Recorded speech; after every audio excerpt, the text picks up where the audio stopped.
आज हम संस्कृत में किस शब्द का अर्थ क्या होता है,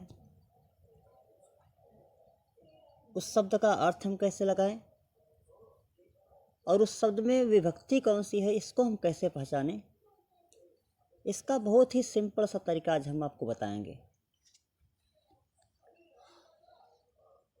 क्योंकि मुझे ऐसा लगा कि यह बताना काफ़ी ज़रूरी है,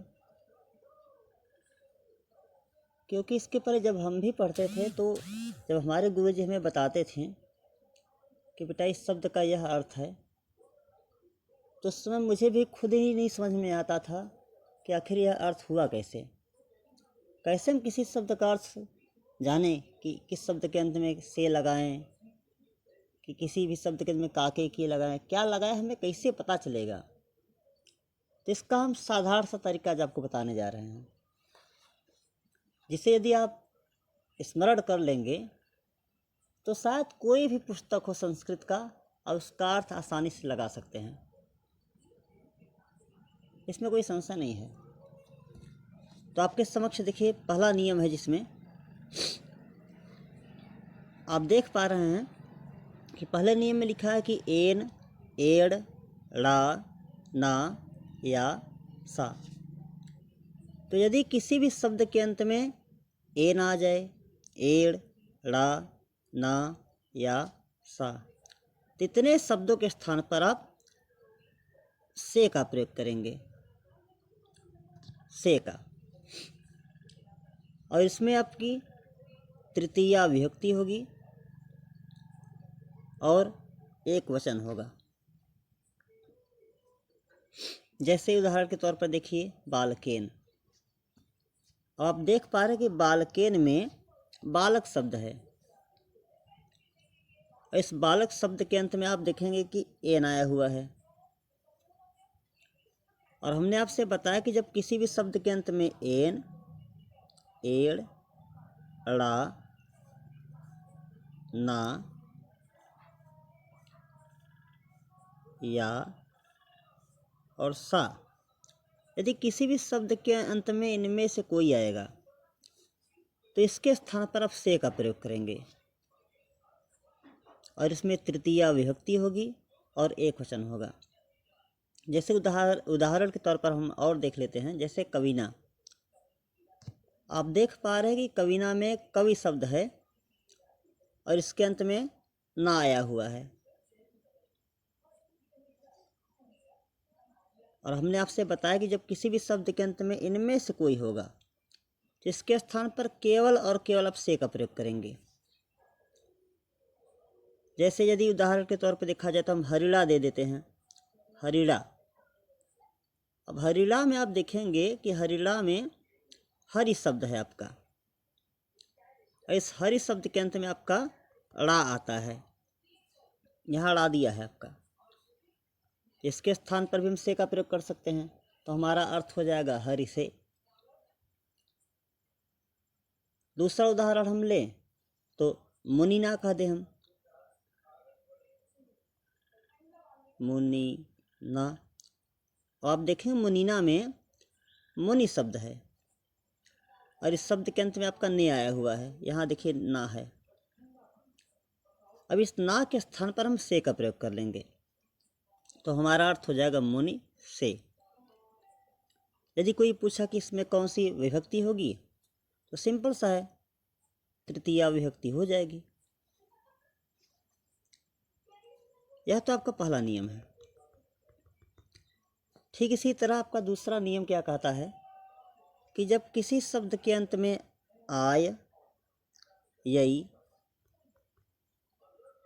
ये, वे, से, स्मय, इनमें से कोई आता है यदि, तो इसके स्थान पर आप के लिए का प्रयोग करेंगे और इसमें चतुर्थी विभक्ति एक वचन होगा। जैसे रामाय। अब आप देखेंगे कि रामाय में राम शब्द है और इस राम शब्द के अंत में आय आया हुआ है। और हमने आपसे बताया कि जब किसी भी शब्द के अंत में आय, यई, ये, वे से स्मय, इनमें से कोई आएगा तो इसके स्थान पर आप के लिए का प्रयोग करेंगे। अब रामायण में आप देख पा रहे हैं कि रामायण में राम शब्द है और इस शब्द के अंत में आय आया हुआ है, तो हमारा अर्थ हो जा रहा है राम के लिए। ऐसे जब हम दूसरा उदाहरण लेते हैं तो देखते हैं सीतायई। अब सीताय में आप देखिए कि सीतायई में सीता शब्द है और अंत में यही आया हुआ है। और हमने आपसे पहले ही बताया कि जब किसी भी शब्द के अंत में आय, यई, ये, वे, से, स्मय, इनमें से कोई भी आएगा तो उसके स्थान पर के लिए का प्रयोग करेंगे, तो हमारा अर्थ हो जाएगा सीता के लिए। दूसरा उदाहरण हम देखें गुरवे। अब गुरवे में आप देखेंगे कि वे आया है अंत में, गुरवे, देखिए वे है यहाँ पर। और जब किसी भी शब्द के अंत में वे भी आ जाएगा तो भी के लिए का प्रयोग करेंगे हम। ऐसे ही मन से,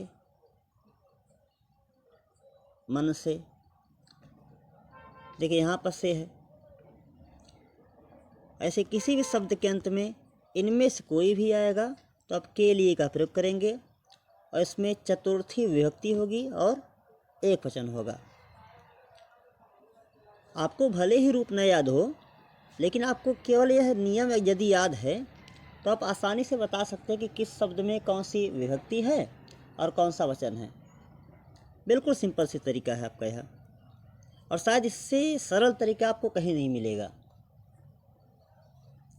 इसलिए यदि आपको संस्कृत के किसी भी शब्द के अर्थ को जानना है तो आप इन नियमों को केवल तैयार कर लीजिए और निश्चित तौर पर आप संस्कृत के किसी भी शब्द का अर्थ आसानी से लगा सकेंगे।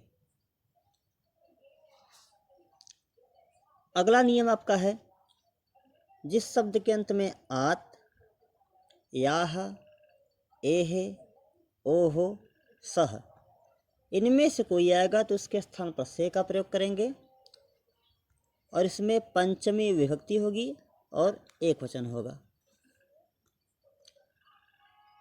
जैसे रामात। अब आप देखेंगे कि रामात में राम शब्द है और राम शब्द के अंत में आत आया हुआ है। अब इस आत के स्थान पर आप से का प्रयोग कर लेंगे तो आपका अर्थ हो जाएगा राम से। दूसरा उदाहरण हम देखते हैं नद्याह। अब नद्याह में देखेंगे आप, यहाँ पर याह है अंत में, नद्याह, याह। अब इस नदी शब्द के अंत में याह आया हुआ है तो इस याह शब्द के स्थान पर आप से का प्रयोग कर लेंगे तो इसका अर्थ हो जाएगा नदी से। ठीक इसी तरह कोई भी शब्द देगा उसमें कौन सी विभक्ति होगी, कौन सा वचन होगा और इसका क्या अर्थ होगा, यह आप आसानी से समझ लेंगे।